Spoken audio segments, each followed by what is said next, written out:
Bismillahirrahmanirrahim. Assalamualaikum warahmatullahi wabarakatuh.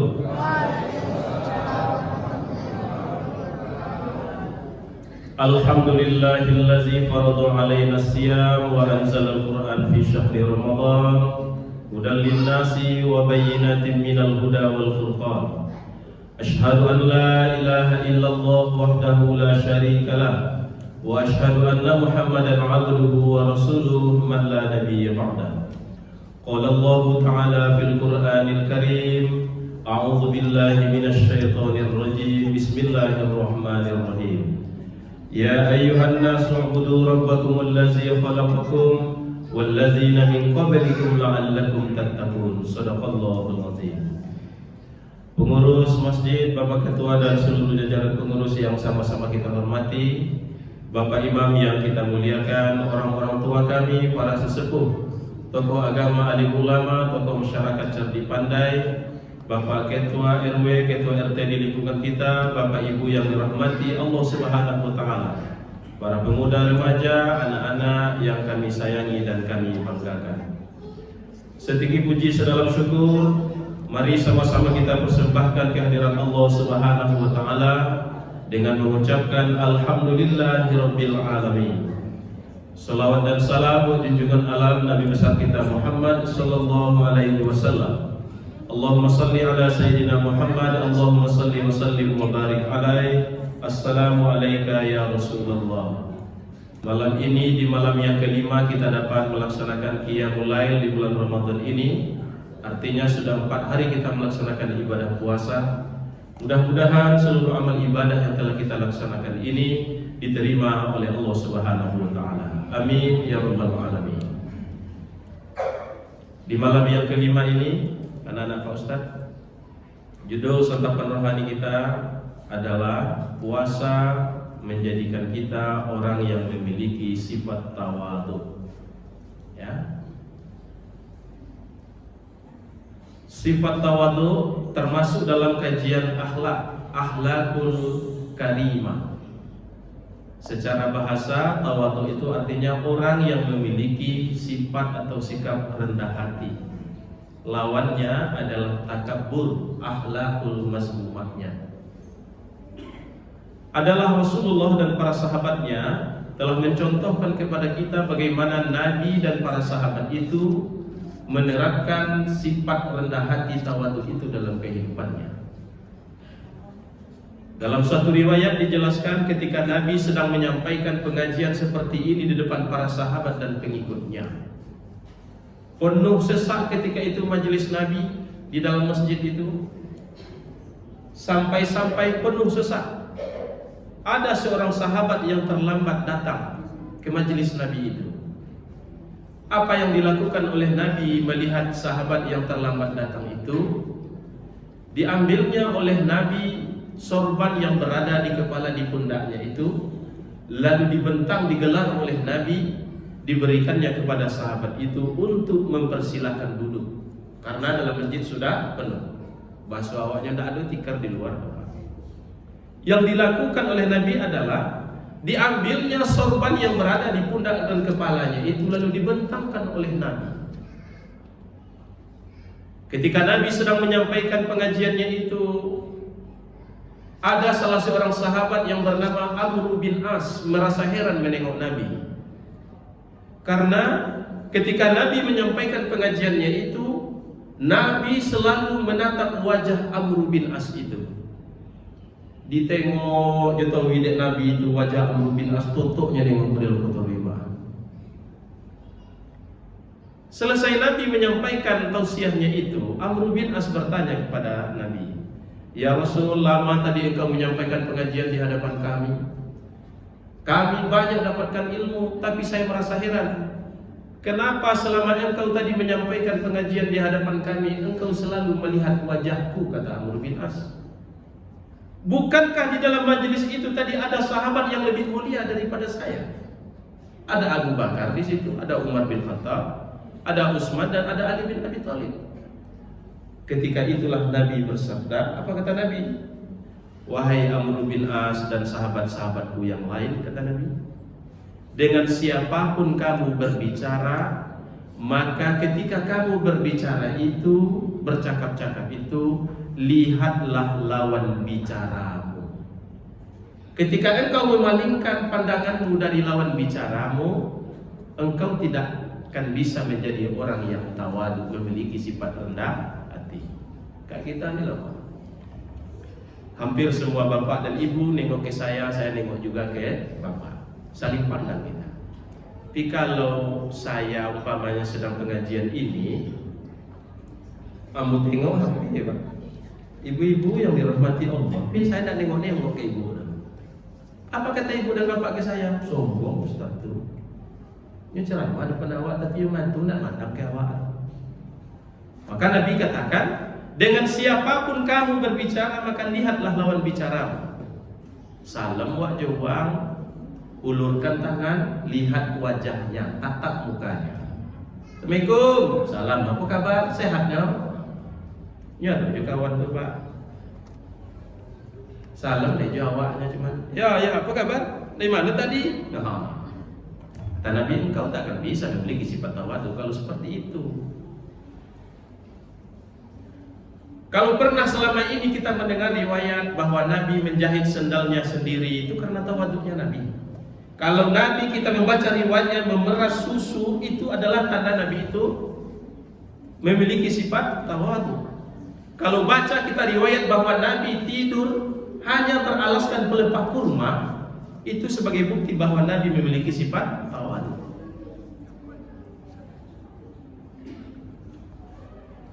Ada yang luar biasa lagi Bapak Ibu.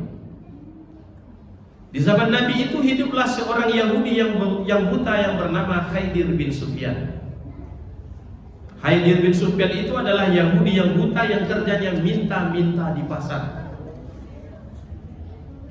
Apa yang dilakukan oleh Khaydir bin Sufyan itu? Setiap datang orang memberikan bantuan sumbangan kepadanya, lalu dia mengatakan, "Woi, jangan kalian ikuti juga Muhammad tuh. Muhammad itu pembawa ajaran baru. Muhammadlah yang telah pecah belah kita.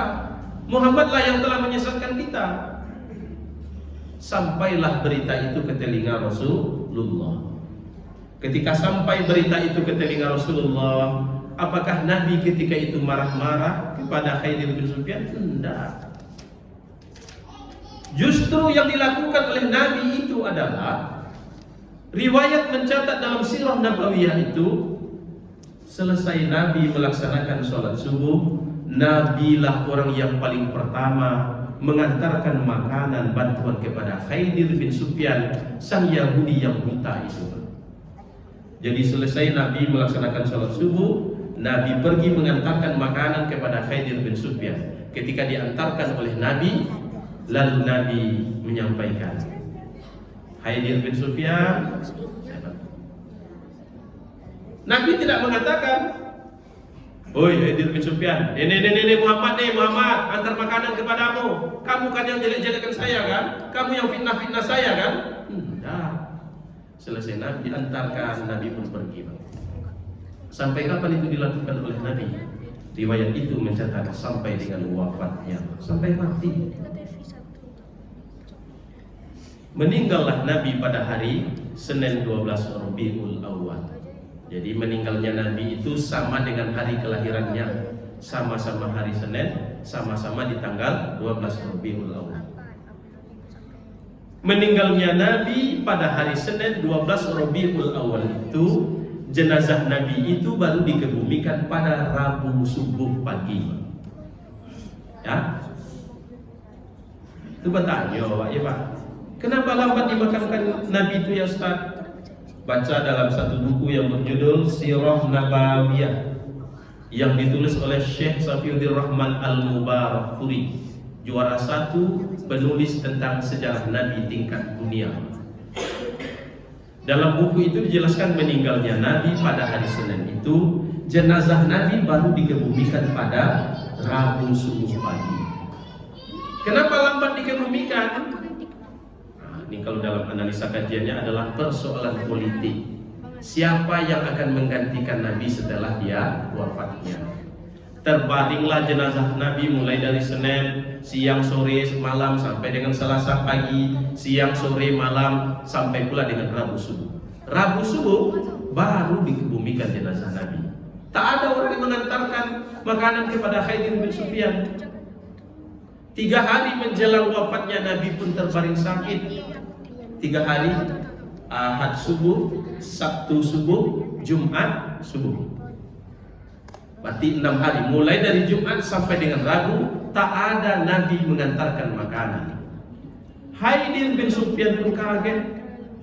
Manalah orang yang biasa mengantarkan makanan subuh-subuh ini sekarang? Dan nama itu tidak ada di antaranya. Ketika Nabi telah dimakamkan, terpilih Abu Bakar ketika itu sebagai khalifah pengganti Nabi. Setelah Abu Bakar itu dibaiat, dilantik, pertanyaan pertama yang keluar dari mulut Abu Bakar itu adalah dia bertanya kepada istrinya Rasulullah, Aisyah, yang notabene-nya itu adalah putri kandungnya sendiri, anak kandungnya sendiri. Ditanya oleh Abu Bakar, ya Aisyah, apalagi kebiasaan Nabi Rasul yang belum saya ikuti? Aisyah mengatakan, suami saya baginda Nabi itu terbiasa dia mengantarkan makanan, minuman, bantuan kepada Khalid bin Sufyan, seorang Yahudi yang buta yang kerjanya minta-minta di pasar, yang selalu dia menjelek-jelekkan Nabi, yang selalu memfitnah Nabi itu. Maka diikuti oleh Abu Bakar. Selesai Abu Bakar melaksanakan sholat subuh di hari Kamis itu, diantarkanlah makanan oleh Abu Bakar kepada Khalid bin Sufyan. Ketika diantarkan makanan itu, Khalid bin Sufyan pun terkejut dia. Malati borang kembali. Dan nama ditangan-tangan. Ditanya oleh Khalid bin Sufyan, siapa engkau yang mengantarkan makanan ini? Abu Bakar jawab, saya adalah orang yang biasa mengantarkan makanan kepadamu di hari-hari yang lalu. Ketika itulah Khalid bin Sufyan mengatakan, engkau ini pembohong, pendusta. Padahal Abu Bakar itu gubernur, Pak Presiden, dibilang oleh seorang Yahudi buta itu pembohong, pendusta. Kaget Abu Bakar dibuatnya. Dari mana engkau tahu? Engkau ini bukan orang yang biasa mengantarkan makanan kepada saya di hari-hari yang lalu. Dari mana engkau tahu? Khalid bin Sufyan berikan jawaban, tahu enggak? Orang yang biasa mengantarkan makanan kepada saya di hari-hari yang lalu itu adalah bukan hanya sekedar diantarkannya makanan itu kepada saya, tapi langsung disuapkannya makanan itu ke dalam mulut saya. Allahu Akbar. Riwayat lain menjelaskan Bapak Ibu, dilumatnya oleh Nabi dengan giginya sendiri, baru disuapkannya ke dalam mulut Khalid bin Sufyan. Saat itulah Abu Bakar baru berterus terang, wahai Khalid bin Sufyan, saya memang bukan orang yang biasa mengantarkan makanan kepadamu di hari-hari yang lalu itu. Lalu mana orang itu? Orang yang biasa mengantarkan makanan kepadamu yang di hari-hari yang lalu itu, dialah orang yang selama ini engkau jelek-jelekkan, engkau fitnah, engkau zulimi. Dia adalah Muhammad Rasulullah. Dia sudah meninggal 3 hari yang lalu. Setelah diberitahu bahwa yang mengantarkan selama ini adalah Rasulullah, Nabi Muhammad, Khalid bin Sufyan pun menyesal, Bapak Ibu. Di hadapan Abu Bakar ketika itu, Khalid bin Sufyan mengucapkan 2 kalimat syahadat, masuk ke dalam agama Islam. Lamati Nabi, Pak. Sudah meninggal Rasul tersebut. Hanya karena Nabi memiliki sifat rendah hati tawaduknya, Khalid bin Sufyan itu pun masuk Islam. Baca pengakuan sahabat tentang bagaimana dia menerapkan sifat rendah hati dalam kehidupannya sehari-hari. Apa kata Fatimah? Bu, ini kata Fatimah loh, Bu. Kata Fatimah, istrinya Ali bin Abi Thalib, suami saya Ali bin Abi Thalib itu terbiasa dia menemani saya berbelanja ke pasar. Keliling-keliling saya di pasar, diikutkannya saya. Lalu ditentengnya seluruh belanjaan itu oleh suami saya Ali bin Abi Thalib. Oh bu, apa leh model itu mengawankan ibu ke pasarnya? Oh lain. Iya punya Pak, mau mantau orang rumah ke belanja pasarnya, masuk ke dalam pasar itu kalau calon bawa selalu belanja itu. Ya kebanyakan ya Pak. Di antara orang rumah kau pakai Honda, pakai mobil itu parkir Pak. Kasih duit, dah pergilah belanja sana. Kok lamonya belanja ikut Pak. Tuh dalam beknya timuka. Nah, apa lama kali? Buat duit cuma 100.000 belanja 3 jam.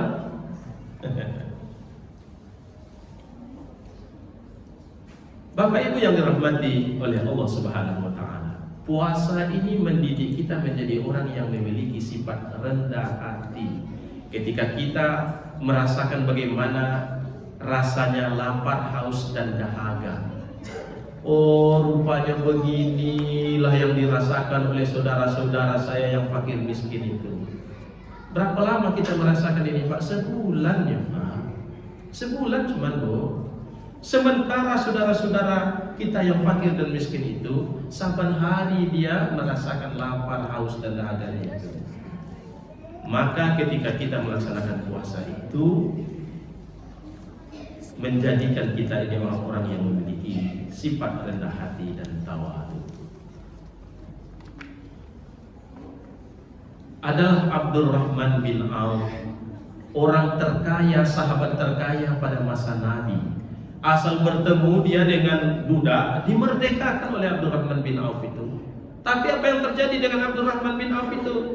Ketika Abdurrahman bin Auf itu dia pergi bersama dengan budak-budak yang telah dimerdekakannya itu, orang tidak dapat membedakan mana Abdurrahman bin Auf yang sebagai tuan bos dan mana budak-budak yang baru dimerdekakannya, karena penampilannya sama aja. Ya. Adalah Imam Ali Zainal Abidin. Ketika dia menjadi gubernur khalifah, dia bertetangga dengan seorang Yahudi yang kaya raya. Sementara rumah Imam Zainal Abidin itu sederhana. Lalu apa yang terjadi? Suatu ketika Imam Zainal Abidin itu terbaring sakit. Oleh Yahudi di samping rumahnya itu, dia bertanya, kemana Imam Zainal Abidin? Terbaring sakit dia. Di mana dia sekarang? Dirawat di kamar tempat tidurnya. Maka datanglah Yahudi itu ke tempat pembaringan terbaring sakitnya Imam Zainal Abidin. Ketika dia masuk ke dalam kamar Imam Zainal Abidin itu, ditutupnya mulut dan hidungnya. Orang-orang bertanya, kenapa engkau menutup mulut dan hidungmu? Saya tidak tahan bau busuk pelimbahan seperti ini, bau WC seperti ini. Dari mana ini sumber bau busuk pelimbahan WC seperti ini? Ini dari kamar Imam Zainal Abidin. Berasal dari mana ini? Air busuk bau pelimbahan WC ini adalah bekas pemandianmu yang mengalir ke tempat tidurnya, ke kamar Imam Zainal Abidin ini. Dan berapa lama dirasakan seperti ini oleh Imam Zainal Abidin ini? Riwayat itu mencatat, ini sudah dirasakan selama 20 tahun berlalu. Lu sebentar tuh Pak, 20 tahun tak sebentar tuh. Menengok sifat tawaduk rendah hatinya Imam Zainal Abidin itu, Yahudi yang kaya raya itu pun mengucapkan 2 kalimat syahadat, masuk ke dalam agama Islam di hadapan Imam Zainal Abidin yang terbaring sakit itu. Oleh karena itu Bapak Ibu, setiap tahun kita melaksanakan ibadah puasa ini. Mungkin ada di antara kita yang sudah usia 20 tahun, 30 tahun, bahkan 40, 50, 60 tahun sudah kita melaksanakan ibadah puasa ini. Jadikan dengan ibadah puasa yang kita laksanakan ini, kita memiliki sifat tawadhu rendah hati dalam kehidupan kita. Melihat saudara-saudara kita yang fakir dan miskin, timbul rasa simpati, timbul rasa empati untuk membantu dan menolongnya. Timbul sifat tawadhu kita dibuatnya. Demikian Bapak Ibu, subhanallah wa bihamdika, asyhadu an la ilaha illa anta astaghfiruka wa atubu ilaik. Wassalamualaikum warahmatullahi wabarakatuh.